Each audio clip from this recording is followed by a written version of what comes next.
جہاد شدیداً حرام ہے، جیسا سور کا نہ حرام ہے، جیسے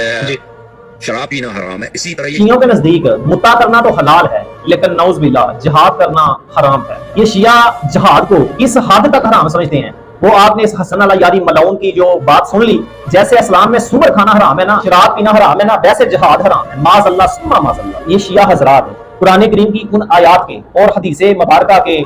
منکر ہو گئے جن میں جہاد کی جو فضیلت بیان ہوئی ہے، لیکن ان کی منافقت کا اندازہ لگائیں جب ہم دوسری طرف دیکھتے ہیں کہ جب اسرائیل نے ایران پر حملہ کیا اور ایران نے اپنے دفاع کے لیے جب جنگ کی، تو یہ شیعہ حضرات ایران کے اس جہاد کی آپ سب نے دیکھا کیسے میدان عمل میں آ کر ایران کے جہاد کی فضیلتیں اور ان کی تعریفوں کے پل باندھنے لگے۔ پتا یہ چلا کہ ان کے نزدیک صرف اسلام کے لیے جہاد جو ہے نا وہ حرام ہے، اور جب ان شیعوں سے کہا جاتا ہے نا کہ تم نے جہاد کو حرام کیوں کر دیا، تو ان کا جواب پتہ کیا ہوتا ہے کہ یہ قرآن تحریف شدہ ہے۔ کہتے ہیں جی حضرت عثمان غنی نے نا اس میں بہت زیادہ جو قرآن کریم میں تحریفات کر دی ہیں۔ میرا شیعہ ذاکرین سے ایک بڑا معصومانہ سا سوال ہے کہ جب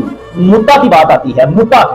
سمجھتے ہو نا متع، اور آپ تو سمجھتے ہوں گے، جب بھی متع کی بات آتی ہے تو تم اس کے حلال ہونے کے دلائل اور انبار لگا دیتے ہو اور قرآن کریم کی آیات مبارکہ پڑھ کے ہمیں سناتے ہو، ہمارے آگے ایسے ایسے لاغت رکھتے ہو۔ لیکن میرا سوال یہ ہے کہ تمہیں تب تحریف شدہ قرآن نظر نہیں آتا؟ اسی طرح جب فضائل مولا علی کی بات کی جائے تو تم فضائل مولا علی میں پتہ نہیں ہزاروں آیات مبارکہ پڑھ دیتے، لیکن تب بھی تمہیں حضرت عثمان غنی والا وہ تحریف شدہ قرآن نظر نہیں آتا۔ اسی طرح جب اہل بیت کی فضیلت بیان کی جائے تو ہزاروں آیات مبارکہ اہل بیت کی شان میں تم بارد کر دیتے ہو، سامنے رکھ دیتے ہو، تو تب بھی تمہیں حضرت عثمان غنی کی جو وہ تحریف شدہ قرآن تب بھی تمہیں نظر نہیں آتا۔ کیا یہ اعلیٰ درجے کی منافقت نہیں؟ اپنے جو تم فائدے کی جو دلیلیں ہیں ان کو ثابت کرنے کے لیے قرآن کا سہارا لیتے ہو، لیکن جب بات جہاد کی آ جائے تو تم قرآن کے منکر اس بات پہ ہو جاتے ہو کہ عثمان غنی اس میں تعریفات کرتی تھی۔ یہ منافقت، یہ بغض صحابہ اور رسول اللہ صلی اللہ علیہ وسلم کی شریعت سے انکاری نہیں تو کیا